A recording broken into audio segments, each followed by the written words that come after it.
नमो विष्णुपदाय कृष्णपदाय कृष्ण पृष्ठाय भूतले श्रीमद् भक्ति वेदांत स्वामी नित्यानामिने नमस्ते सरस्वती देवे गौरवाणी प्रचारिणे निर्विशेष शून्यवादी पाश्चात्य देश तारिणे। हरे कृष्णा। तो लास्ट टाइम हमने डिस्कस कर रहे थे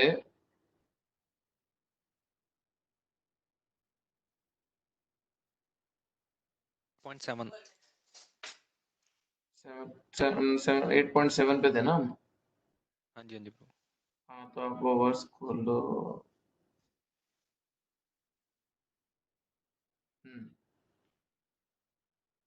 जो लोग इंडिया में बैठे हैं उनको तो बहुत गर्मी होगी आज, यहाँ बहुत ठंडी है। सुबह यहाँ पे गाड़ी के ऊपर बर्फ का लेयर था।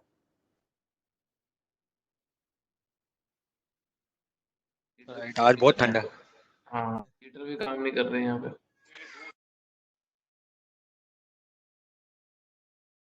काम तो कर रहे हैं, असर नहीं कर रहे।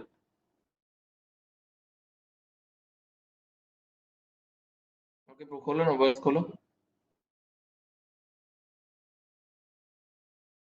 जी प्रभु, एक शेयर कर रहा हूँ।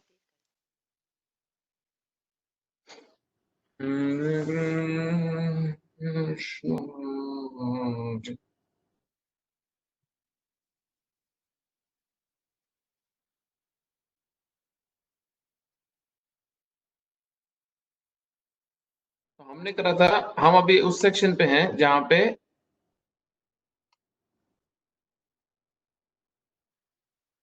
रिमेम्बरिंग कृष्णा 8.5 से 8.9 तक, हम 5वें श्लोक से 9वें श्लोक तक रिमेम्बरिंग कृष्णा के ऊपर अभी भगवान बोल रहे हैं। भगवान को जो रिमेम्बरेंस का क्या शक्ति है, क्या बेनिफिट है, उसका रिजल्ट क्या है, वो बहुत अमेजिंग तरीके से भी भगवान पूरा यहाँ पे एक्सप्लेन कर रहे हैं। तो हमने लास्ट के 2 श्लोकों में देखा कि कृष्ण बोले कि अंत काल में जो मेरा स्मरण करता है उसको मेरा ही स्वभाव प्राप्त होता है, और इसमें कोई संशय नहीं है, इसमें कोई भी प्रकार का डाउट मत करना, क्योंकि जो अंत काल में मेरा स्मरण करता है उसको मेरा स्वभाव प्राप्त होता ही होता है। हाँ, उसमें कोई भी किसी भी प्रकार का डाउट नहीं है। तो इस श्लोक में मैं एक चीज मैं आपको बताना चाहता हूँ, जो थोड़े समय से भगवद गीता सुन रहे हैं उनको उनको भी इंटरेस्ट करेगा ये चीज कि अब भगवान का स्वभाव, भगवान का जो स्वभाव है, अब हमारे को वो स्वभाव प्राप्त होता है अगर हम अंत काल में भगवान का स्मरण करते हैं। तो अब भगवान का जो स्वभाव है हमारे को बेसिक, ठीक है आवाज आ रही है बीच में। भगवान का जो स्वभाव है, भगवान का जो स्वरूप है, भगवान का स्वरूप है सत चित और आनंद विग्रह। जो भगवान का फॉर्म है, भगवान का शरीर है, वो सत चित आनंद है। सत का जिसमें मतलब है कि वो इटर्नल है, वो शाश्वत है। ऐसा कभी समय नहीं हुआ कि भगवान का किसी ने जन्म दिया हो, जबकि हमें दिखते हैं कि वो देवकी के गर्भ से जन्म लिए, बट फिर भी भगवान के लिए भगवत गीता में क्या शब्द इस्तेमाल करा जाता है? अज, अजन्मा। जो नित्य शाश्वतो यम पुराणो न हम नित्य हन्य मान शरीर है। जो आत्मा है उसका कैरेक्टरिस्टिक है, जो सोल है उसका कैरेक्टरिस्टिक है कि वो कभी जन्म नहीं लेता। और सोल उसी स्पिरिचुअल स्पार्क, वही स्पिरिचुअल स्पार्क जो सोल है, वो सुप्रीम स्पिरिचुअल स्पार्क जो भगवान स्वयं है, उनका ही तो अंश है। तो जब आत्मा का ही जन्म नहीं होता तो परमात्मा का जन्म कैसे होगा कभी? तो वो शाश्वत है, जो नित्य नित्य है, इटर्नल है, शाश्वत है, हमेशा से हमेशा तक एग्जिस्ट करती है। इसलिए कृष्ण भगवद गीता में कई जगह पे ये बात अर्जुन को बोलते हैं कि मेरा जो शरीर, 8वें चैप्टर में आप देखोगे, 9वें चैप्टर में भी ये शब्द का इस्तेमाल किया हुआ, 7वें चैप्टर में भी शब्द का इस्तेमाल किया, जहाँ पे कृष्ण अपने अपने बारे में जब शब्द इस्तेमाल कर रहे हैं, शब्द वो है अव्ययम। अव्ययम का मतलब है जिसका कभी नाश नहीं होता, इसका कभी भी नाश नहीं होता। हमने इससे पहले भी डिस्कस किया हुआ किस तरह भगवान अपनी लीला करने के लिए प्रकट होते हैं, फिर अप्रकट होते हैं। तो भगवान के प्रकट्य को और भगवान के अप्रकट होने को, जन्म और मृत्यु देखना बहुत बड़ी मूर्खता है। वो शास्त्र हमारे को बिल्कुल भी रेकमेंड नहीं करते कि भगवान के अपीयरेंस, भगवान के प्रकट होने को, उनका बर्थडे देखा जाए। कई लोग बोलते हैं आज कृष्णा का बर्थडे है। कृष्णा का बर्थडे नहीं होता है, भगवान बर्थ नहीं लिए थे। हाँ?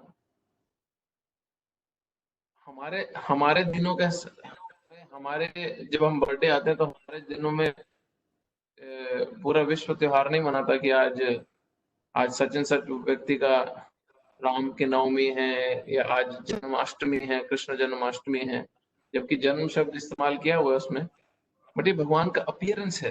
हाँ, ये भगवान का अपीयरेंस है। और और इसमें बहुत ही केयरफुली ये चीज समझना चाहिए, क्योंकि उनका जो शरीर है वो पूर्ण रूप से आध्यात्मिक है, पूर्ण रूप से स्पिरिचुअल है। इसलिए वो अपनी स्व इच्छा से भगवान आते हैं। भगवान भगवद गीता में एक जगह कहते हैं कि स्वम भवामी आत्म माया, मैं अपनी स्वम भवामी, मैं खुद आता हूं अपनी ही माया शक्ति से। हम कैसे आते हैं? लाते खाते हुए भगवान की माया शक्ति के द्वारा भगवान अपनी स्व इच्छा से अपनी माया शक्ति के थ्रू प्रकट होते हैं। तो अभी अभी जब हम ये देख रहे हैं ये श्लोक जिसमें भगवान का स्वभाव को हम प्राप्त करते हैं, उसका क्या मतलब है? वो स्पिरिचुअल जो टेक्निकल थोड़ी चीजें आज हम थोड़ा सुनेंगे कि जैसे एक तो है भगवान का जो शरीर है वो सच्चिद आनंद है। सत मीन्स इटर्नल है, चित मीन्स पूर्ण रूप से हर चीज का ज्ञान है उनको। और आध्यात्मिक, हम सभी जीवों का पूर्ण ज्ञान है, और आध्यात्मिक जगत में जितने जीव हैं उनको उन सबका पूर्ण ज्ञान है, पूरी सृष्टि का भी पूर्ण ज्ञान है भगवान को। सच्चित और आनंद, हर समय भगवान आनंद में रहते हैं। अब भगवान हर समय आनंद में रहते हैं, तो जब यशोदा माई को छड़ी दिखा रही है और भगवान रो रहे हैं, उसमें भी भगवान को आनंद की अनुभूति हो रही है। ये भगवान का स्वभाव है। हाँ, भगवान का स्वभाव ऐसा है कि उसमें भी उनको आनंद की अनुभूति हो रही है, रोते हुए भी। क्यों? क्योंकि हमारा रोना हमारे कर्मों के द्वारा जब हमारे को डंडे पड़ते हैं और हमारे को दुख मिलते हैं, हमारा रोना वो रोना है। बट भगवान का रोना अपने ही प्लेजर, अपने को ही सुख की प्राप्ति, और अपने भक्तों को वो सुख की प्राप्ति जो भगवान से रिश्ता स्थापित करना चाहते हैं, उस सुख की प्राप्ति के लिए है वो भगवान का रोना। और हम जब रोते हैं और भगवान जब रोते हैं, उसमें फर्क क्या है? जब हम रोते हैं वो हमारे दुखों को प्रकट करता है, जब भगवान रोते हैं तो वो लीला बन जाती है, जिसको हजारों हजारों साल बाद भी वर्शिप किया जाता है दामोदर लीला के रूप में। और भगवान की पूजा की जाती है उस फॉर्म में। भगवान को मदर यशोदा ने ओखल से बांधा और भगवान आंसू बहा रहे। हाँ? तो ये बड़ा जरूरी, तो ये भगवान का स्वभाव है। बट कुछ और 8 कैरेक्टरिस्टिक्स हैं जिसपे हाँ, जिसको मैं बताऊंगा आपको, जो व्यक्ति वो प्राप्त कर लेता है मृत्यु के बाद, अगर वो पूर्ण रूप से कृष्ण भावना भावित है। और वो 8 कैरेक्टरिस्टिक क्या है? पहला है सिनलेस, पूरी तरह पाप रहित हो जाता है। दूसरा है एजलेस, क्योंकि सोल के, आत्मा के स्पिरिचुअल स्तर पे कैरेक्टरिस्टिक है, तो ये समझना। सिनलेस, एजलेस, कोई भी प्रकार की उम्र, बुढ़ापे का उस पर असर नहीं पड़ता। क्यों? क्योंकि आत्मा के तो शाश्वत होने के कारण बुढ़ापा होता नहीं। विदाउट थर्स्ट, कोई पानी की प्यास नहीं। विदाउट हंगर, कोई खाने की प्यास नहीं, खाने की भूख नहीं। डेथलेस, कभी मृत्यु नहीं होती। विदाउट ग्रीफ, कभी भी किसी भी प्रकार का शोक नहीं होता। सातवां ब्लिसफुल, हर समय आनंद में। और आठवां इंस्टेंटली फुलफिल्ड, सारी इच्छाएं सिर्फ, सारी की सारी जो इच्छाएं हैं सिर्फ सोचने मात्र से पूरी हो जाती हैं। किसी का तो अनम्यूट है, जो आवाज आ रही है बीच में, पता नहीं किसका। म्यूट करेंगे प्लीज। तो ये जो 8 कैरेक्टरिस्टिक्स हैं, ये 8 कैरेक्टरिस्टिक्स जो दिए हैं, सिनलेस, पाप रहित, उम्र का असर ना होना, प्यास से असर ना पड़ना, भूख का परेशानी ना होना, मृत्यु कोई परेशान नहीं कर सकती, मृत्यु पास भी नहीं भटकती, क्योंकि तुम शाश्वत हो। कोई भी प्रकार का दुख नहीं, और हर समय आनंद में। और आखिरी, कोई भी इच्छा वो व्यक्ति की पूरी करने की, एक उस आत्मा की पूरी करने की सिर्फ डिजायर करनी है उसको, सिर्फ सोचने मात्र से वो पूरी हो जाती है। तो ये जो स्थिति है, जो भगवान का स्वभाव जब एक जीव प्राप्त करता है, कब प्राप्त करता है? जो वो पूर्ण रूप से कृष्ण भावना भावित होता है, भगवान के धाम जाता है। ये यहाँ पे भी कुछ, आप कई कई केसेस में हमने देखा, जैसे मीराबाई के केस में आप देखोगे। अब मीराबाई अपने शरीर के समेत, मीराबाई अपने शरीर के समेत ही भगवान के विग्रह में लीन हो गई। हम कई आचार्यों का देखते हैं, जो जैसे रघुनाथ दास गोस्वामी थे, वो 3 दिन में, अपने अंत समय पे, अपने 3 दिन में सिर्फ एक बारी कुछ बूंद सिर्फ छाछ की लेते थे, बस। कुछ दिन में एक बारी कुछ बूंद छाछ की लेते थे सिर्फ। तो ये इस एडवांस स्टेट को व्यक्ति प्राप्त करता है। अगला 8.7, तो ये 8.5 था। 8.6 हमने फिर किया। इसमें एक और बड़ा इंटरेस्टिंग पॉइंट आया, यम यम वापि स्मरण भाव। जैसा हमारा स्मरण होगा वैसा ही हमारे को शरीर प्राप्त हो जाएगा। तो अगर हमारे स्मरण में भगवान है, तो सदातत भाव भाव हमको वही रूप प्राप्त हो जाएगा। फिर हमने एक बहुत ही इंटरेस्टिंग श्लोक किया, जो बहुत ही पॉपुलर है। वो है भगवद गीता का 7वां श्लोक इस चैप्टर का। इसमें कृष्ण अर्जुन को बोले, तस्मात् सर्वेषु कालेषु माम अनुस्मर युद्ध च। तो जहां पे कृष्ण अर्जुन को ड्यूटी के बारे में थोड़ा बता रहे हैं। कृष्ण अर्जुन को कह रहे हैं कि तेरे को अपनी ड्यूटी से भागना नहीं है, तू अपनी ड्यूटी निभा, बट मुझे अपने जीवन के बीच में हर समय रखते हुए, अगर वो नहीं कर पाए। अब ये प्लीज समझना, है बहुत इंपॉर्टेंट पॉइंट है। कोई व्यक्ति अगर सिर्फ अपनी ड्यूटीज ही करता रहा, अपनी सिर्फ जिम्मेदारी ही निभाता रहा, जैसे भागवतम के 12वें स्कंद में आता है कि कलयुग में व्यक्ति अपने आप को बहुत महान मानने लगेगा और अपने आप को सक्सेसफुल मानने लगेगा, जब वो अपने परिवार का लालन पालन पोषण कर पाएगा। मतलब इतना स्तर नीचे गिर जाएगा कि व्यक्ति अपने आप को सक्सेसफुल तब मानेगा जब वो अपने परिवार का पोषण कर पाएगा। बट भागवतम और भगवत गीता की सक्सेस, उसमें वो उतनी गिरी हुई नहीं है, उतनी नीचे का स्टैंडर्ड नहीं है।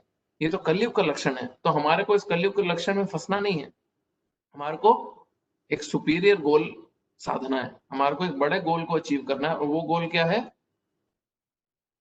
अपने परिवार का पोषण पालन करते हुए मम अनुस्मरा, कृष्ण का स्मरण नहीं भूलना। भगवान का स्मरण नहीं भूलना। फिर भगवान क्या कह रहे हैं? मई अर्पित मनोबुद्धि। तुम अपनी जो जो बुद्धि है, मन है, वो मेरे को अर्पण करो, मेरे में अपना मन और बुद्धि लगाओ और अपनी ड्यूटीज को निभाओ। अब एक चीज इसमें समझने वाला बड़ा इंपॉर्टेंट है, ये प्लीज समझना आप, कि सपोज आप किसी बिजनेसमैन के लिए काम कर रहे हो, और वो बिजनेसमैन बहुत ही अच्छे हृदय का व्यक्ति है, बहुत ही हेल्पफुल है, और उसका बहुत ही उसमें कृतज्ञता है, ग्रेटिट्यूड है अपने स्टाफ के प्रति। अब अगर ऐसे व्यक्ति के 2 स्टाफ हैं, एक स्टाफ है, 3 स्टाफ लेते हैं उसके, 3 स्टाफ है। एक स्टाफ है जो पैसे लेने पे भी काम नहीं करता उसके लिए, उसका एक नौकर है जो पैसे लेने पे भी काम नहीं करता। दूसरा नौकर है जो पैसे लेता है और पूरी तरह से अपने जितना पैसे ले रहा है उसका बहुत ही ईमानदारी से काम करता है। और तीसरा एक नौकर है जो पैसे लेता है और ईमानदारी से काम भी करता है, बट हर समय उसकी चिंता ये रहती है कि किस तरह मेरे मालिक को और अमीर बनाऊं, किस तरह मेरे मालिक का धन और बढ़ाऊं। हाँ, तो ये 3 प्रकार के नौकर है। अब आप सपोज आप बिजनेस कर रहे हो और आपके ये 3 प्रकार के नौकर हैं, तो आप क्या करोगे? जो आपसे सिर्फ पैसे ले रहा है और आपके लिए काम नहीं कर रहा, फिर भी सिर्फ उसको बस आपसे पैसे से मतलब है और आपसे आपका काम नहीं करेगा, वो चोरी का उसका भाव है, तो आप ऐसे नौकर को निकाल दोगे काम से। जो दूसरा कैटेगरी है, जो आपके लिए पैसे लेके, जितना पैसे ले रहा है उतना ईमानदारी से काम कर रहा है, आप ऐसे व्यक्ति को रखोगे जरूर। हाँ, और उससे अपना प्रोफेशनल रिश्ता, जो आपका जॉब का रिश्ता है, वो बना के भी रखोगे, क्योंकि वो आपके लिए अच्छा काम कर रहा है, जितना आप पैसे दे रहे हो उसका उतना वसूल आपको करवा रहा है। और आप ऐसे ऐसे लेबर से, नौकर से बिगाड़ोगे नहीं और आप उसको काम से निकालोगे भी नहीं। और जो तीसरा कैटेगरी है, जो आपसे पैसे ले रहा है और आपके लिए काम भी कर रहा है, बट हर समय यही चिंता कर रहा है कि किस तरह मेरे मालिक को और अमीर बनाऊं। ऐसे नौकर के लिए आपका क्या होगा? ऐसे नौकर के लिए आपको पर्सनली उसकी लाइफ में इंटरेस्ट लेना शुरू कर दोगे आप। जब उसकी बेटी की कोई शादी आएगी या उसके घर में कोई प्रॉब्लम आएगी, तो आप खुद जाके उसकी मदद करना शुरू करोगे, क्योंकि आपको ये पता है कि ये व्यक्ति, ये जो मेरा लेबर है, इसको मेरी चिंता ज्यादा है, इसको मेरा मेरा बिजनेस कैसे बढ़े उसको वो चिंता ज्यादा है। और मैं अपना कृतज्ञता, अपनी ग्रेटिट्यूड कैसे दिखाऊं इस लेबर के प्रति? जब उसकी परेशानी हो, जब वो किसी तरह तकलीफ में हो, तो मैं जाके उसकी मदद करूं। ये एक एक नॉर्मल स्वभाव है हम इंसानों का। अब यही आप भगवान पे लगाओ, कि लगा के देखो कि भगवान के 3 प्रकार के लोग हैं। एक है जो भगवान की बिल्कुल किसी भी प्रकार से उनकी इच्छा मानते ही नहीं, पाप कर्म में लगे रहते हैं। तो भगवान का उनपे स्नेह है, क्योंकि भगवान एक मालिक और नौकर का रिश्ता नहीं है हमारा से, मालिक भगवान का हमारा माता पिता का रिश्ता है भगवान से। तो बट भगवान का स्नेह है जीवात्मा से, बट वो पाप में फंस रहा है, तो उसको ठीक करने के लिए, जैसे माता पिता बच्चे को डांटते हैं उसको ठीक करने के लिए, तो माता पिता उसको डांट के ठीक करते हैं, तो भगवान उसको पाप के फल देके उसको ठीक करने का प्रयास करेंगे। दूसरा, वो सारे के सारे विधि विधान शास्त्र के दिए हुए नियमों के हिसाब से, जो जो शास्त्र के नियम दिए वही चल रहा है, वही काम कर रहा है, जो शास्त्र में लिखे वही करता है, वो पाप नहीं करता, वो पुण्य करता है। तो भगवान नेचुरली ऐसे व्यक्ति को जो उसका डिजर्व करता है उससे वंचित नहीं करेंगे। जैसा वो, जितना जितना वो ड्यूटीज अपने अच्छे से फॉलो कर रहा है, उसको वैसे वैसे रिजल्ट मिलता जाएगा और उसकी तरक्की धीरे धीरे धीरे होती जाएगी। बट जो तीसरा कैटेगरी है वो एक भक्त है, वो भगवान का भक्त है, जो इस संसार में तो कार्य कर रहा है, बट उसका गोल एक ही है कि किस तरह मैं भगवान की इच्छा, जो भगवान का कार्य है, उसको आगे बढ़ाऊं। तो अभी इसीलिए भगवान भगवद गीता के अंत में बोलते हैं कि जो भक्त ये भगवत गीता का ज्ञान दूसरे भक्तों को देता है, ये दूसरे व्यक्तियों को देता है, मुझे ना कभी उससे प्रिय कोई था, ना कभी फ्यूचर में उससे प्रिय कभी कोई होगा। अब ये क्यों भगवान बोल रहे हैं ऐसा, कि मुझे सबसे ज्यादा डियर और सबसे ज्यादा अट्रैक्टिव वही भक्त लगता है जो मेरे ज्ञान को दूसरों तक पहुंचा रहा है, क्योंकि ये कृष्णा का काम है, ये भगवान का पर्सनल डिजायर है कि सभी जीवात्माओं को किसी तरह से बचाया जा सके और सभी जीवात्माओं को भगवान के पास वापस लाया जा सके। और हम सिर्फ अपने सेल्फिश मोटिव के लिए इस जगत में अच्छे बुरे काम ना करते हुए अपनी एनर्जी को भगवान के मोटिव में इन्वेस्ट करें, कि भगवान का किसी तरह से कार्य सिद्ध करा जा सके, भगवान की जो एक्शन, भगवान की जो इच्छा है वो पूरी करी जा सके। तो होगा क्या, उस मालिक की तरह भगवान हमारी लाइफ में इंटरफेयर करके इंटरेस्ट लेना शुरू करेंगे और हमारी प्रॉब्लम को सॉल्व करने के लिए कोशिश करेंगे। हाँ? तो एक एक भक्त बोलते हैं, बहुत महान भक्त एक बोलते हैं कि अगर तुम अपना जीवन अगर हम अपना जीवन भगवान के कार्य में, भगवान के जो दूसरे भक्त हैं, जो दूसरे जीवात्मा है, उनको बचाने में अगर हम अपना वक्त लगा देंगे, तो जो हमारी मुसीबतें हैं उससे हमें बचाने के लिए भगवान अपना वक्त लगाएंगे। समझ रहे हैं? If we engage our energies to save the condition souls, Krishna will save us in our problems. Why? क्योंकि हम अपनी एनर्जी भगवान के कार्य में लगा रहे हैं। भगवान जो सबसे ज्यादा ग्रेटिट्यूड वाले व्यक्ति हैं, सबसे ज्यादा कृतज्ञ हृदय है उनका, जो वो स्वभाव जो भगवान का है, वैसा जो हृदय भगवान का है, वो हृदय के साथ जब भगवान हमारे को रेसिप्रोकेट करेंगे तो क्या करेंगे? यही तो करेंगे। हाँ? तो कई बार देखा जाता है कि कोई व्यक्ति भगवान के कार्य के लिए, भगवान की सेवा के लिए अपना कई बार घर छोड़ दे, या कहीं कोई कोई अपने कोई भगवान की सेवा में अपनी तबीयत का ध्यान न रखता है या कुछ करता है, तो भगवान जिम्मेदारी उठा लेते हैं ऐसे भक्त के परिवार की भी। हाँ, तो ये बहुत बार देखा गया ऐसा। तो अब हम आते हैं 8वें श्लोक पे, जो हमारा आज का श्लोक है।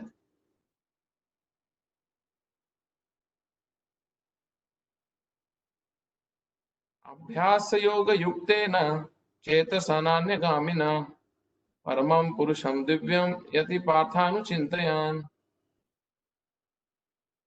अतएव हे अर्जुन, तुम्हें सदैव कृष्ण रूप में मेरा चिंतन कर, ये तो 8वां 7वां हुआ, 8वां 8.8 लगाओ ना, नेक्स्ट श्लोक का, ये तो हम कर चुके हैं। Yes, yes, Prabhu. 1 minute.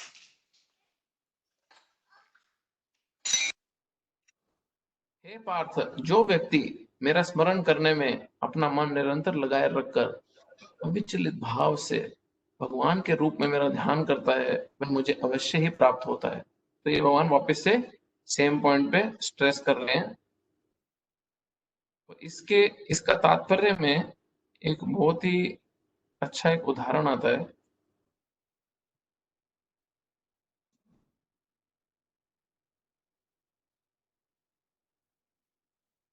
तात्पर्य में है ना, इस तात्पर्य पढ़ते हैं। इस श्लोक में भगवान कृष्ण अपने स्मरण किए जाने की महत्ता पर बल दे रहे हैं। महामंत्र हरे कृष्ण का जाप करने से कृष्ण की स्मृति हो जाती है। भगवान के शब्दोच्चार ध्वनि के जप तथा श्रवण के अभ्यास से मनुष्य के कान, जीव, मन व्यस्त रहते हैं। इस ध्यान का अभ्यास अत्यंत सुगम है और इससे परमेश्वर को प्राप्त करने में सहायता मिलती है। पुरुषम का अर्थ भोक्ता है। पुरुष, जो भगवान के लिए पुरुष शब्द का इस्तेमाल किया जाता है, पुरुष मतलब इंजॉयर, भोक्ता का मतलब इंजॉयर। भगवान हर चीज के एक्चुअल इंजॉयर है।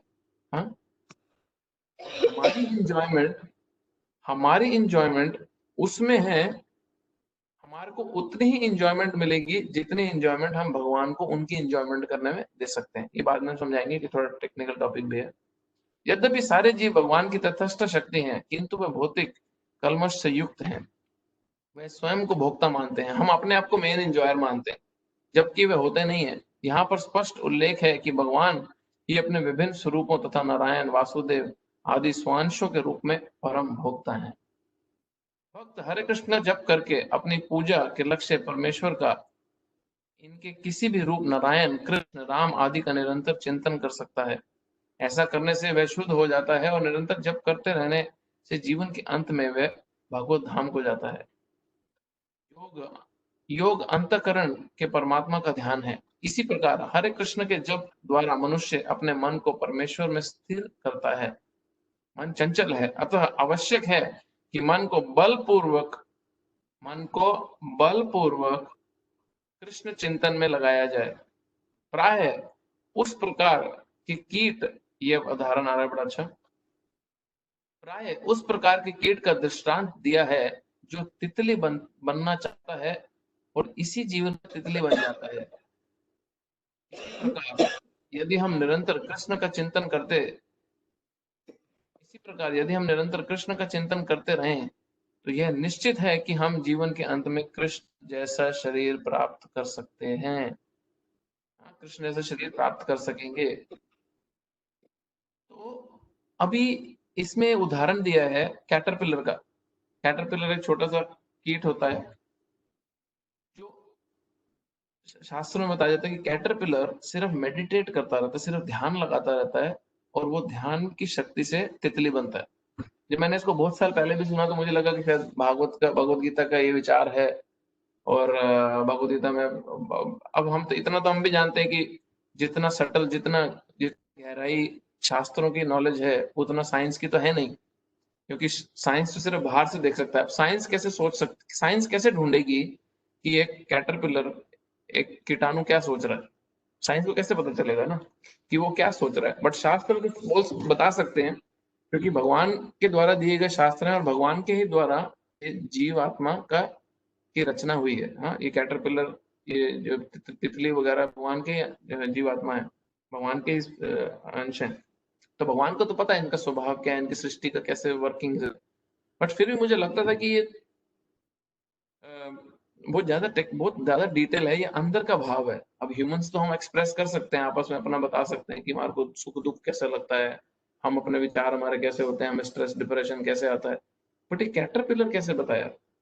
रिसेंटली मैं देख रहा था कि मॉडर्न साइंस भी पता नहीं कैसे, बट वो भी इसको आइडेंटिफाई कर चुकी है और इसको काफी टर्मिनोलॉजीज भी दी है इसमें, मैं थोड़ा सा स्टडी और करना चाहता हूँ कि क्या है कि कैटरपिलर, ये जो कीट है, ये अपनी मेडिटेशन इतनी स्ट्रांग बनाता है कि ये तितली का स्वरूप को प्राप्त कर लेता है। अब ये उदाहरण इसलिए दिया है, ये उदाहरण इसलिए दिया हुआ है क्योंकि एक भक्त भी यही मेडिटेशन के द्वारा, सिर्फ भगवान के शुद्ध नामों के उच्चारण के द्वारा, हाँ, भगवान के जो शुद्ध नाम है, हरे कृष्ण महामंत्र, जो प्रभुपाद जी परपोर्ट में बार बार बता रहे हैं, उसके उच्चारण के द्वारा वो स्टेज को प्राप्त कर लेता है जब उसका शरीर स्वयं कृष्ण जैसा होता है। अब एग्जैक्टली कृष्ण जैसा शरीर तो हो नहीं सकता क्योंकि भगवान तो एक ही है, अब दो तीन भगवान तो हो नहीं सकते, बट कृष्ण जैसे शरीर का मतलब है कि वही भाव को प्राप्त करता है, वही दिव्य स्पिरिचुअल जो आध्यात्मिक भाव है, जो भगवान का स्वरूप है, उसको प्राप्त करता है। वो जो है वो शरीर स्वरूप, वो शरीर एक भक्त को भी प्राप्त होता है।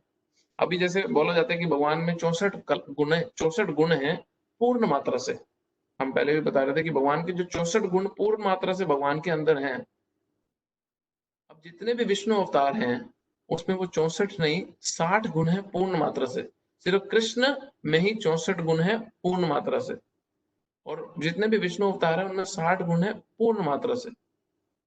शिव जी में 55 गुण है, उन 64 में से 55 गुण है पूर्ण मात्रा में।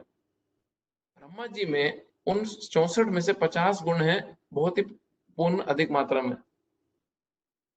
तो क्योंकि ब्रह्मा जी भी एक जीवात्मा है, बट वो बहुत ही सुपीरियर, बहुत ही उच्च कोटि के जीव हैं,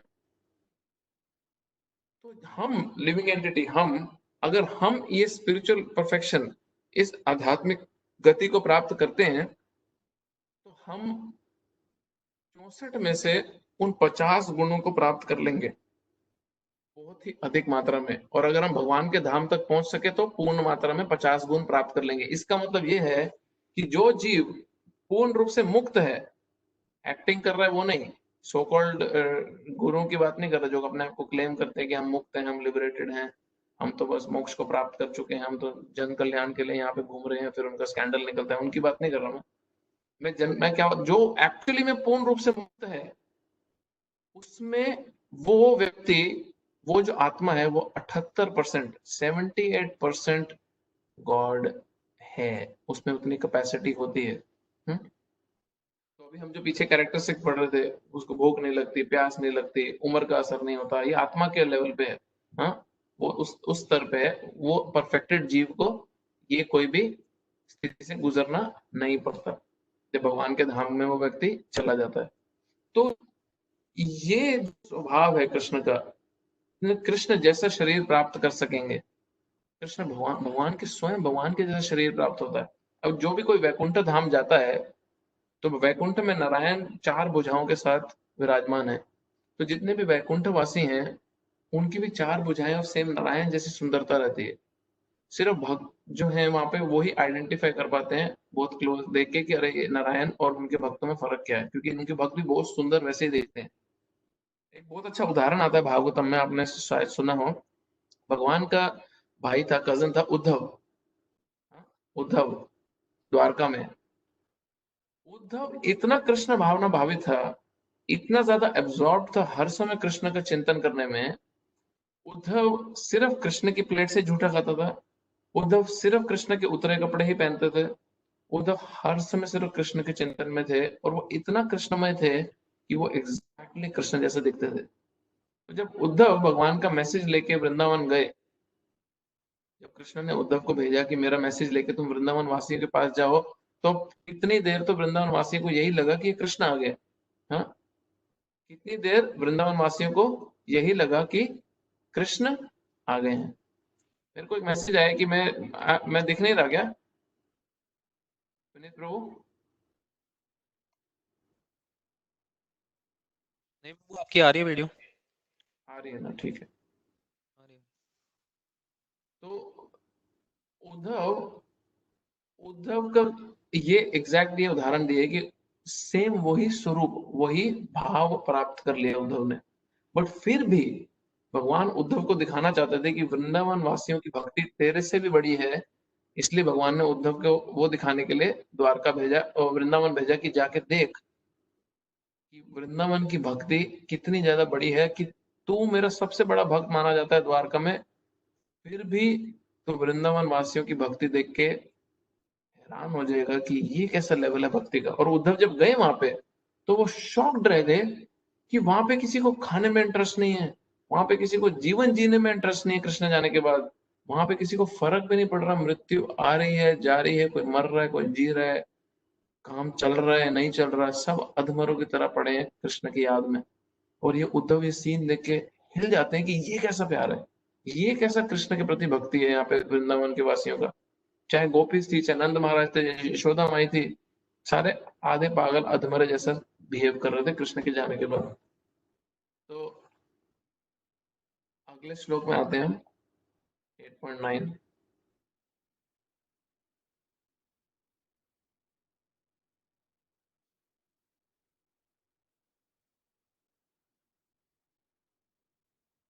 कविं पुराणम् अनुशासितारम् अनोरणीयं स अनुस्मरेद्य सर्वस्य धातारमचिन्त्य रूपम् आदित्यवर्णं तमसा प्रशस्तात्।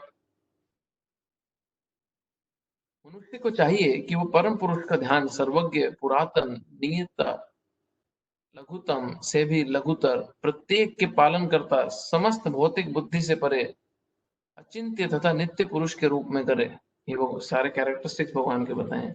वे सूर्य के भांति तेजवान हैं और इस भौतिक प्रकृति से परे हैं, दिव्य रूप है। ये भगवान के कैरेक्टरिस्टिक्स से क्या बताए हैं? पुरातन, नियंता, कंट्रोलर हैं, छोटे से भी छोटे, प्रत्येक के पालन करता है, समस्त भौतिक भौतिक बुद्धि से परे हैं। हाँ, भगवान भौतिक बुद्धि से परे हैं। हमारे मटेरियल कंसेप्शन, भौतिक बुद्धि का मतलब है जो हम सारी की सारी कैलकुलेशन करते रहते हैं ना, भगवान को अपनी अंडरस्टैंडिंग के डब्बे में डालने की, भगवान उससे परे हैं। बहुत बारी लोग बोलते हैं कि तुम मुझे भगवान दिखाओ तो मैं फटाफट मान जाऊंगा कि भगवान है और मैं भगवान का भक्त बन जाऊंगा। अरे हम, मेरे हाथ, मेरे सर के पीछे मैं चुटकी बजाऊं वो मुझे नहीं दिख सकता, मेरे हाथ, मेरी इतनी लिमिटेशन है, मेरी अपनी आई लैशेज मुझे नहीं दिखती, थोड़ी दूर की आवाज मुझे नहीं सुनती, थोड़ी दूर कोई व्यक्ति खड़ा तो मुझे नहीं दिखता, लाइट बंद कर दो तो मुझे मेरा ही हाथ नहीं दिखता। और मैं इन्हीं इनपरफेक्ट सेंसेस, इस इम्प्योर माइंड से, पूरी तरह दूषित मन से भगवान को देखना चाहता हूँ जो पूर्ण रूप से दिव्य और प्योर हैं एकदम।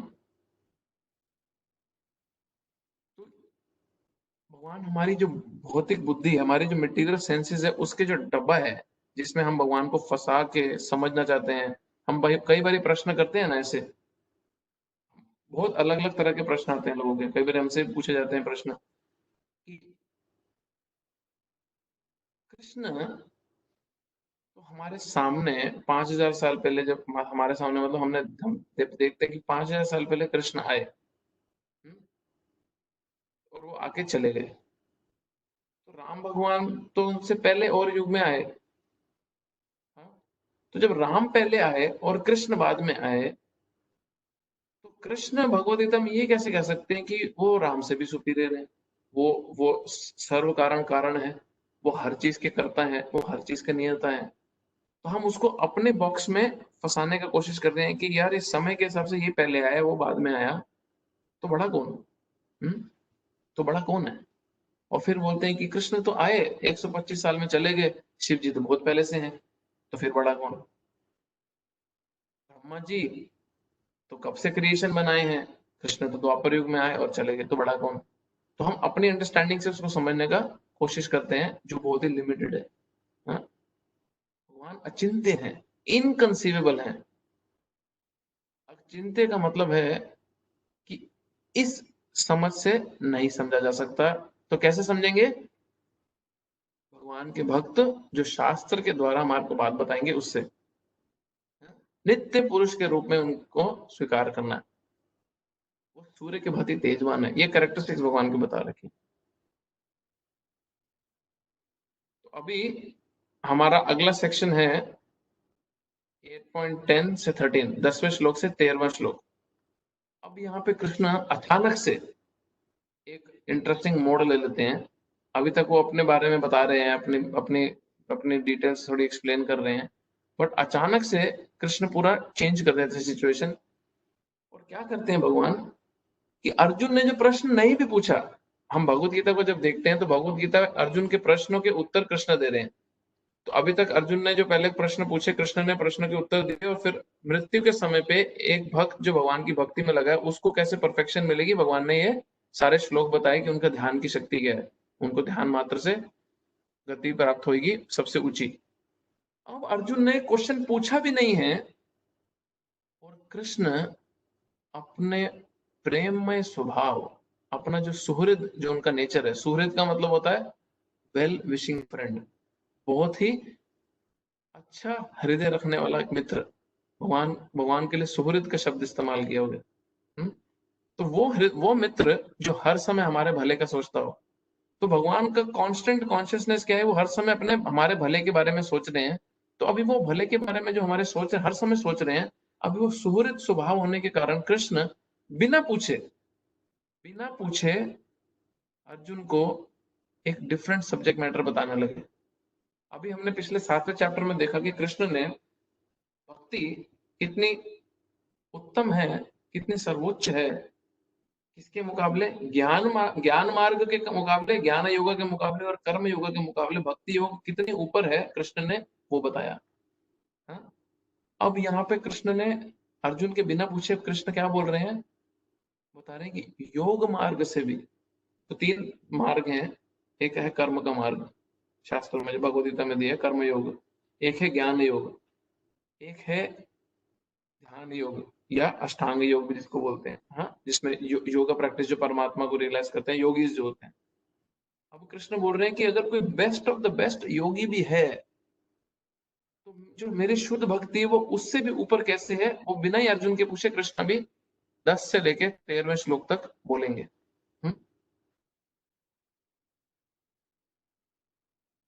प्रायण काले मनसकलेन भक्त युक्त योग बलेन चैव भ्रुवोर्मध्ये प्राणम अवेश्य सम्यक सतम परम पुरुषम उपैति दिव्यम।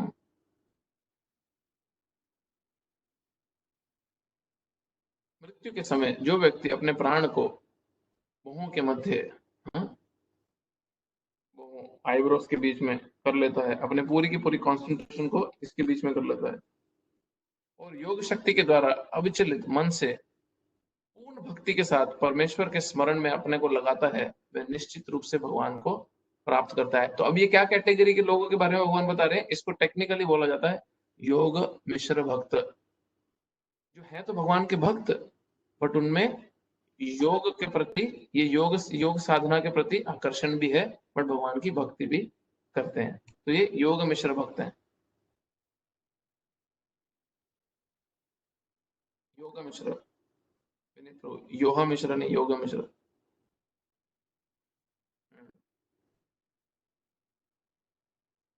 इस श्लोक में स्पष्ट किया गया है कि मृत्यु के समय मन को भगवान की भक्ति में स्थिर करना चाहिए। जो लोग योग अभ्यास करते हैं उनके लिए संतुष्टि, उनके लिए संस्तुति की गई है कि वे प्राणों को भुवों के बीच में आज्ञा चक्र जिसको बोलते हैं में ले आए। यहाँ पर षट चक्र योग का अभ्यास का प्रस्ताव है। जो षट चक्र हमारी बॉडी में है, नीचे से जो जो चक्र है, 6 चक्र है हमारी बॉडी में, उसका अभ्यास के बारे में बताया रखा है, जिसमें 6 चक्रों का ध्यान लगाते हैं, परंतु निरंतर कृष्ण भावना भावित में लीन रहने के कारण शुद्ध भक्त, अब ये डिफरेंशिएशन आ गया, एक जो योग चक्र को फॉलो करे, जो षट चक्र के योगा, और जो कृष्ण भावना भावित में हर समय जो भक्त है, लीन रहने के कारण शुद्ध भक्त, भगवत कृपा से, वो भगवान की कृपा से जो भक्त है, वो मृत्यु के समय योग अभ्यास के बिना ही भगवान का स्मरण करता है। इसकी व्याख्या 14वें श्लोक में की गई है और 14 श्लोक में आगे आएगा। तो एक भक्त को, हम ये पहले डिटेल्स पढ़ लेते हैं, फिर मैं आपको इसका डिफरेंशिएशन बताता हूँ। इस श्लोक में योग बलेन शब्द का विशिष्ट प्रयोग महत्वपूर्ण है, क्योंकि योग के अभाव में चाहे वह षट चक्र योगा हो या भक्ति योगा, मनुष्य कभी भी मृत्यु के समय इस दिव्य अवस्था को प्राप्त नहीं होता। हाँ? कोई भी मृत्यु के समय परमेश्वर का सहसा स्मरण नहीं कर पाता, उसे किसी न किसी योग का, विशेषता भक्ति योग का अभ्यास होना चाहिए। ऐसे ही नहीं होगा कि अचानक मैं चलो डिसाइड करता हूँ मैं आज मैं मर जाऊंगा और मैं भगवान का स्मरण कर लूंगा, होता ही नहीं है ये। हाँ? ये कर ही नहीं सकता है व्यक्ति, चाहे वो योगाभ्यास करता हो, चाहे वो भक्ति योग का अभ्यास करता हो। अगर उसने पूरे जीवन प्रैक्टिस नहीं करी, तो मृत्यु के समय वो उन्हीं चीजों को याद करेगा जिससे सबसे ज्यादा अटैच्ड है। इससे व्यक्ति सबसे ज्यादा अटैच्ड है, मृत्यु के समय उसी को ही याद किया जाता है। क्योंकि मृत्यु के समय मनुष्य का मन अत्यधिक विचलित रहता है। अतः अपने जीवन में मनुष्य को योग के माध्यम से अध्यात्म का अभ्यास करना चाहिए। अगला श्लोक।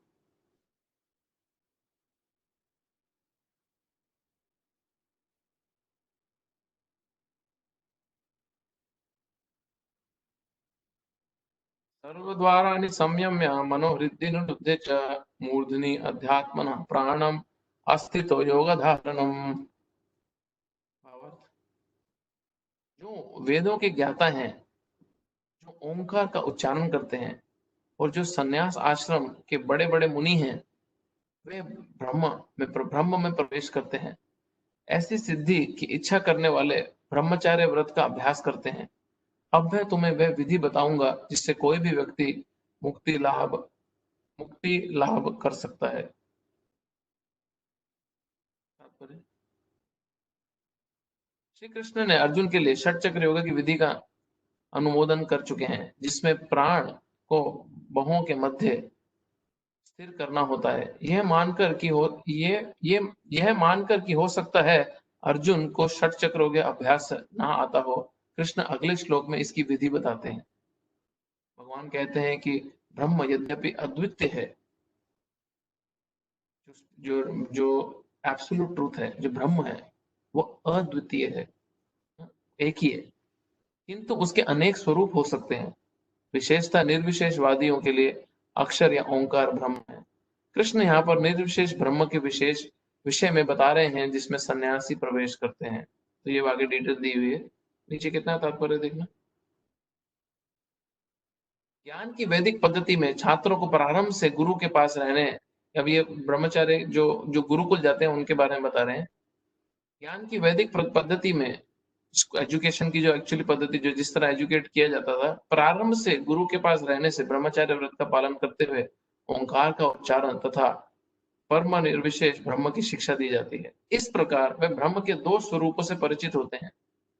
यह प्रथा छात्रों के आध्यात्मिक जीवन के विकास के लिए आवश्यक है, किंतु इस समय ऐसा ब्रह्मचार्य जीवन, अविवाहित जीवन जिसको बोलते हैं, बिता पाना बिल्कुल संभव नहीं है। विश्व का सामाजिक ढांचा इतना बदल चुका है कि छात्र जीवन के प्रारंभ से ही ब्रह्मचार्य जीवन बिताना संभव नहीं है। यद्यपि विश्व में ज्ञान की विभिन्न शाखाओं के लिए अनेक संस्थाएं हैं, किंतु ऐसी मान्यता प्राप्त एक भी संस्था नहीं है जहां ब्रह्मचार्य के सिद्धांत में शिक्षा प्रदान की जाती हो। इतने सारे इंस्टीट्यूशन है, इतने सारे स्कूल, इतने सारे कॉलेजेस हैं, कोई भी ये नहीं सिखाता कि अपनी इंद्रियों पर नियंत्रण कैसे किया जाए। हर जगह पे अपनी इंद्रियों का पूरी तरह से शोषण कैसे किया जाए वही बताया जाता है। ब्रह्मचार्य के बिना आध्यात्मिक जीवन में उन्नति कर पाना अत्यंत कठिन है। अतः इस कलयुग में शास्त्रों के आदेशानुसार भगवान चैतन्य ने घोषणा की कि भगवान कृष्ण के पवित्र नाम हरे कृष्ण कृष्ण कृष्ण हरे हरे, हरे राम राम राम हरे हरे के जप के अतिरिक्त परमेश्वर के साक्षात्कार का कोई अन्य उपाय नहीं है। वो स्टेटमेंट है ये।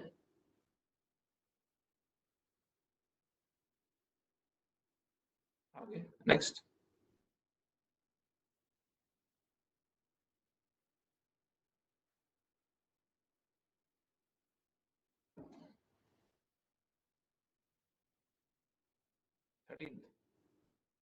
ये तो पढ़ लिया ना हमने, क्या नहीं पढ़ा? 11 पढ़ा था क्या हमने? हाँ। सर्वद्वाराणि संयम्य मनोहृदि निरुद्य च मूर्धनि अध्यात्मनः प्राणम अस्थितो योग धारणम। समस्त इंद्रियों, अभी अर्जुन को भगवान बता रहे हैं कि करना कैसे है योग अभ्यास। हाँ? ये हम हमारे लिए सुनना पता है क्यों जरूरी है?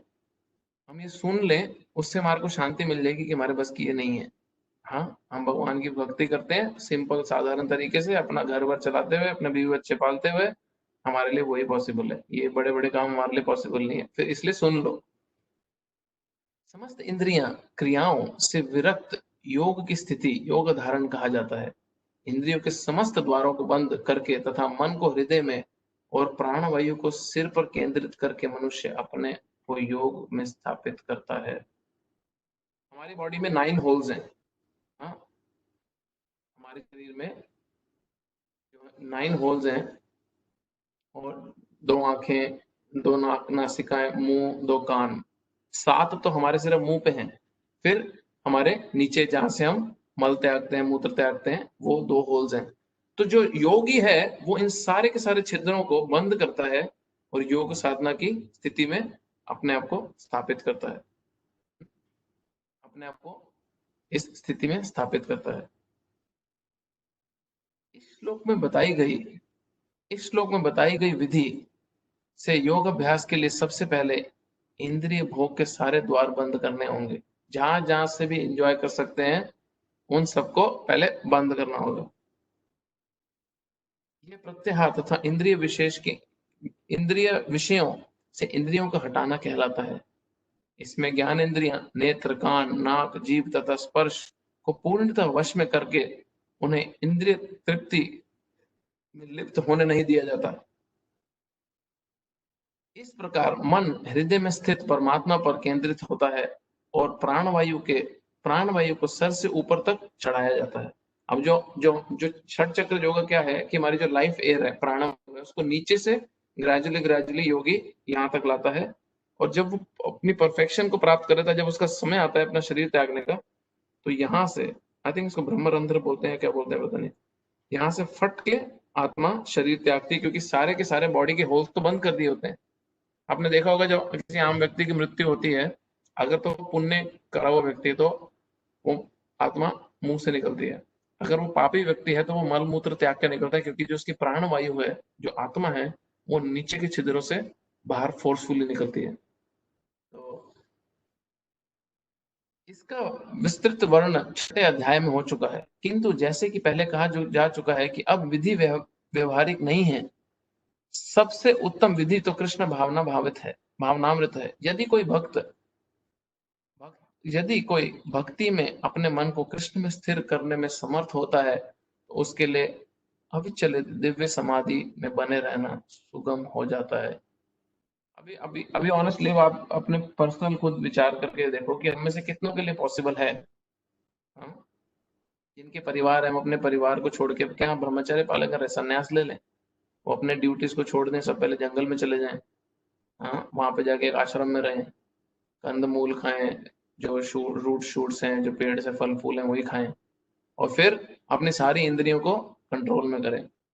बट नहीं, हमें तो पिज्जा भी खाना है, हमें बर्गर भी चाहिए, हमें पास्ता भी खाना है, हमारे को अपना जीवन भी चाहिए, हमारे फैमिली भी है, हमें उसका भी ध्यान रखना है, इन्वेस्टमेंट है, बैंक बैलेंस है, फ्यूचर प्लानिंग है, पोते भी होंगे हमारे, उनका भी ध्यान रखना है, और हो चुके हैं तो अभी भी उनका ध्यान रख रहे हैं। और ये सब हम जब हमारे जीवन में चल रहा है, तो ये एक तरफ में ये सब चल रहा है, दूसरी तरफ में हम देखते हैं कि इतना बड़ा गोल प्राप्त करना है, इतना बड़ा गोल प्राप्त करना है कि यहाँ से सब कुछ, सारी आसक्तियों को छोड़ के इतनी ऊंची अवस्था प्राप्त करनी है, तो ये होगा कैसे?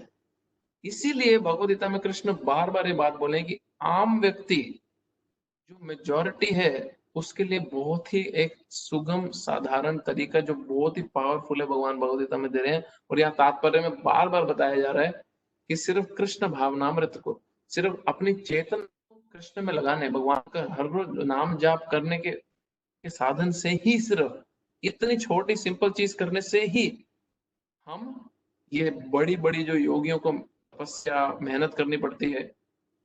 अभी अभी इंडिया में अगर आप हो तो बहुत गर्मी है, ऑस्ट्रेलिया में बहुत ठंडी है। अभी ये ठंडी के समय अगर हमें कोई ठंडे पानी से नहाने को मिले, तो हम नहाना पसंद करेंगे, और उतनी तपती गर्मी में अगर हमारे को कोई गर्म पानी हमारे ऊपर डाले तो तब भी हम नहाना पसंद नहीं करेंगे। बट ये योगी लोग ये तपती गर्मी में आसपास आग जला के बीच में बैठते हैं।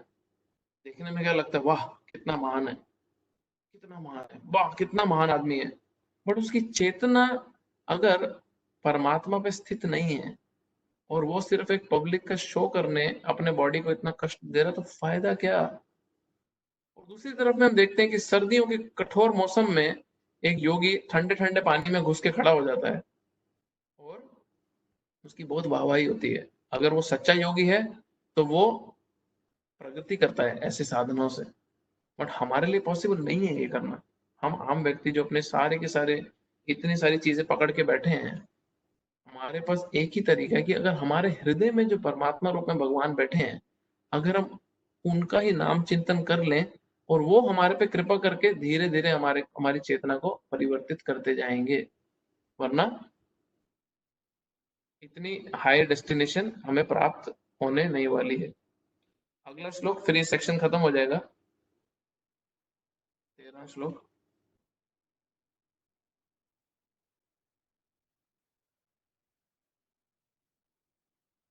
ओमिति एकाक्षरं ब्रह्म विहरन् माम् अनुस्मरन् यः प्रयाति तजन्देहं स याति परमां गतिम्। इस योग अभ्यास में, ये आखिरी श्लोक है, कृष्ण कंक्लूड कर रहे हैं, बता रहे हैं कि ये सेक्शन है जो योगियों का। इस योगाभ्यास में स्थित होकर तथा अक्षरों तथा अक्षरों के परम संयोग यानी ओंकार का उच्चारण करते हुए यदि भगवान का चिंतन करता है और अपने शरीर का त्याग करता है, वह निश्चित रूप से आध्यात्मिक लोकों को जाता है। तो ये योगियों की फाइनल गति बता रखी है। इसका तात्पर्य क्या है? यहाँ स्पष्ट उल्लेख हुआ है कि ओम, ब्रह्म तथा भगवान कृष्ण परस्पर विभिन्न नहीं है। ओम ही भगवान है, ब्रह्म ही वही है। आगे कृष्ण भगवत बोलते हैं प्रणव सर्ववेदेषु। हाँ, जो ओमकार है वो मैं ही हूँ। ओम कृष्ण की निर्विशेष ध्वनि है। अब जैसे मैं किसी को आवाज मारता हूँ, ओ लड़के इधर आ, या मैं बोलता हूँ गौरव इधर आ, तो ओ लड़के भी तो गौरव को ही बोल रहा हूँ। बट जब मैं गौरव इधर आ बोलता हूँ तो इसका मतलब है कि मैं उस व्यक्ति को जिसको मैं आवाज मार रहा हूँ उसको मैं पर्सनली जानता हूँ। बट जब मैं उस व्यक्ति को नहीं जानता पर्सनली, मेरा पर्सनल कनेक्शन नहीं है, तो मैं बोलता हूँ ओ लड़के इधर आ, तो भगवत गीता बताती है कि जो मैं ओए लड़के इधर आए बोल रहा हूँ, वो जो इम्पर्सनल, वो जो निर्विशेष ध्वनि जो मैं इनडायरेक्टली कॉल कर रहा हूँ भगवान को, वो ओम की ध्वनि है। पर जब मैं भगवान का नाम, उनकी लीलाएं, उनके गुणों से परिचित हूँ, तब मैं जब उनके नाम का उच्चारण करता हूँ तो मैं पर्सनल कनेक्शन करवाता हूँ भगवान से। लेकिन हरे कृष्ण में यह ओम संहित है। इस युग के लिए हरे कृष्ण मंत्र जबकि स्पष्ट संस्तुति है। अतः यदि कोई हरे कृष्ण कृष्ण कृष्ण हरे हरे, हरे राम राम राम हरे हरे इस मंत्र का जाप करते हुए शरीर त्यागता है, तो वह अपने अभ्यास के गुणानुसार आध्यात्मिक लोकों में से किसी एक लोक को जाता है। कृष्ण के भक्त कृष्ण लोक या गोलोक वृंदावन को जाते हैं।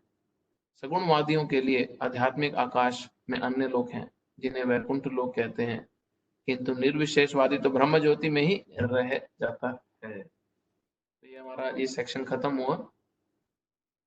पूनम माता जी आए हैं क्या आज?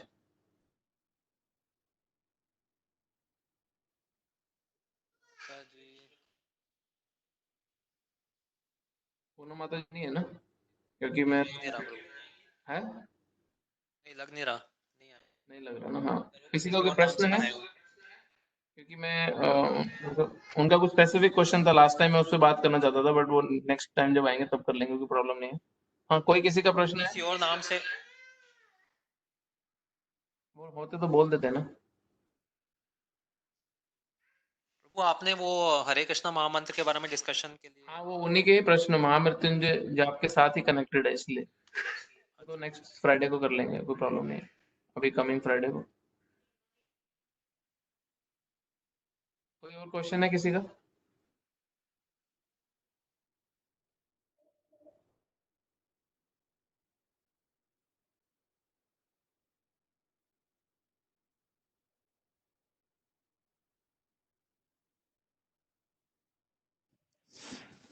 हरे कृष्ण प्रभु।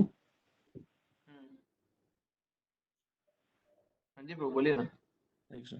प्रभु आपने लास्ट चैप्टर में एक बताया था आपने कि अच्छे कर्म भी खराब हैं और बुरे कर्म भी खराब हैं, और फिर आपने बोला था कि भगवत गीता हमको बताती है कि हमको अच्छे कर्म भी नहीं करने, बुरे भी नहीं करने, हमको करने अकर्म। तो थोड़ा सा डिटेल में प्रभु इसके बारे में बता सकते हैं विद एग्जांपल? तो देखो, बुरे कर्म हैं जिससे आपको या किसी दूसरे जीव को दर्द पहुंचे, तो वो पाप कर्म हो गए जो शास्त्रों के विरुद्ध हैं। नशा करना, जीव की हत्या करके मांस खाना, हाँ, या जुआ खेलना, या पराई स्त्री संग, कोई भी प्रकार का पाप, वो पाप कर्मों में आ गया। इसको विकर्म बोला जाता है संस्कृत में। दूसरा होता है कर्म।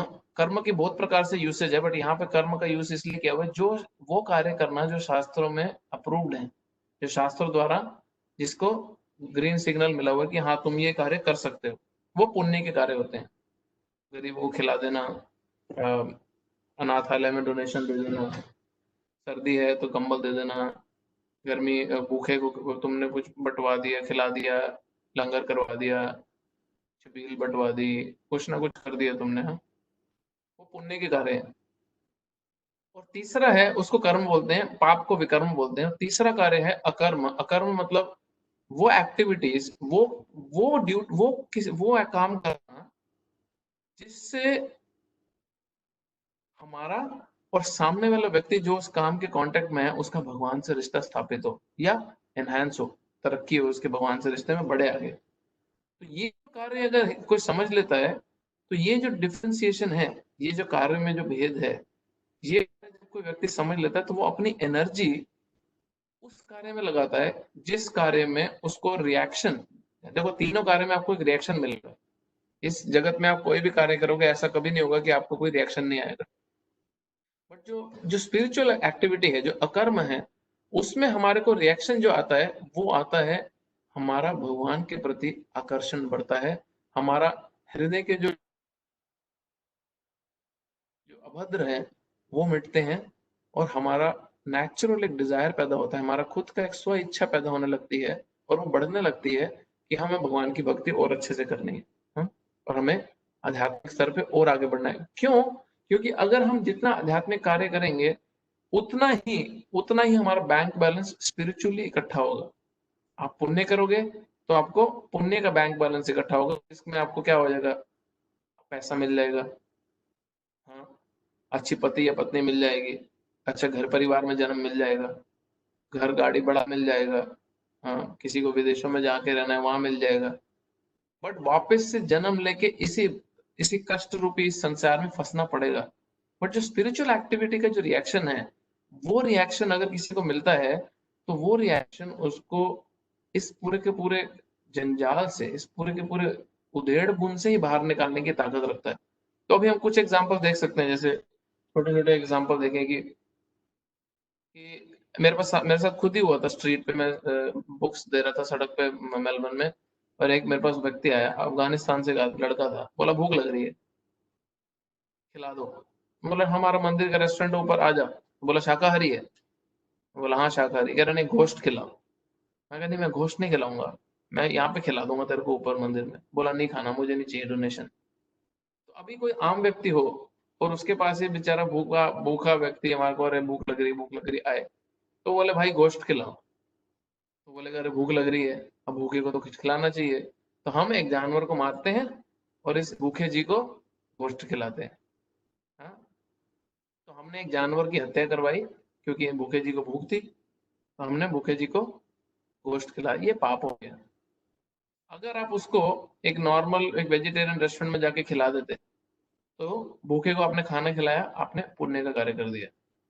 बट मैं उसको प्रसाद खिलाना चाहता था, तो उसका पेट तो भरता ही, बट उसकी आध्यात्मिक प्रगति, उसका बैंक बैलेंस खुल जाता, स्पिरिचुअल क्रेडिट का, उसके आध्यात्मिक क्रेडिट का बैंक बैलेंस खुल जाता।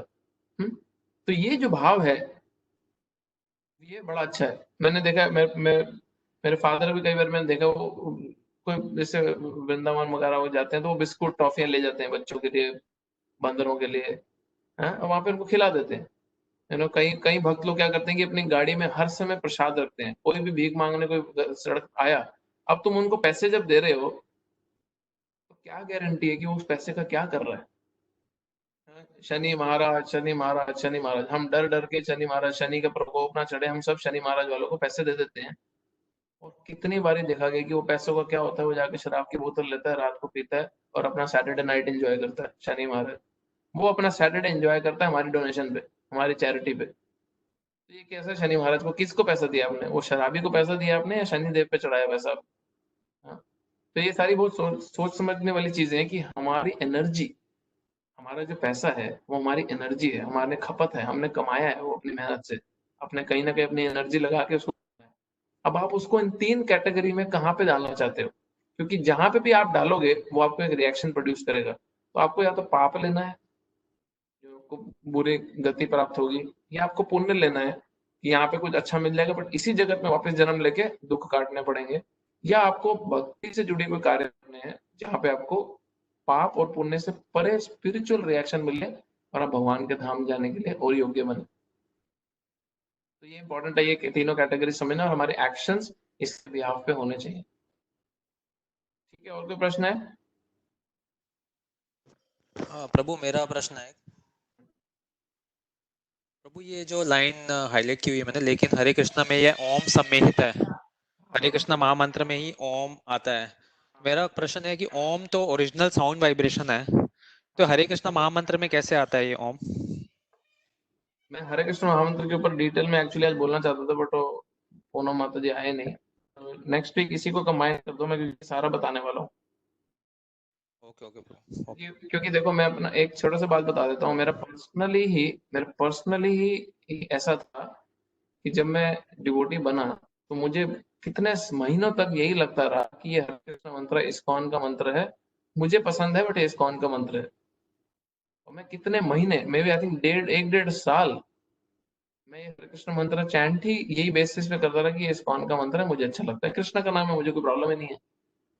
तो मैं कुछ इसीलिए मैं इस पे डिटेल में बात करना चाहता हूँ कि एक्चुअली में है क्या हरे कृष्ण मंत्र, क्या इसका शास्त्रों से कोट है, कहाँ से ये आ रहा है, इसका सोर्स क्या है, इसका बेनिफिट, इसका रिजल्ट क्या है, और बाकी मंत्रों के कंपैरिजन में इसकी क्या पोटेंसी है, क्या डिफरेंस क्या है। ये सारा हम नेक्स्ट वीक बात करते हैं। नेक्स्ट वीक अगर माता जी नहीं भी आते हैं हम फिर भी बात कर लेंगे इस बारे में। मैं नेक्स्ट वीक मैं अभी ग्रुप में डाल दूंगा मैसेज कि हम हरे कृष्णा महामंत्र पे डिस्कस करेंगे, तो सभी ज्वाइन हाँ करेंगे। ठीक है। और कुछ?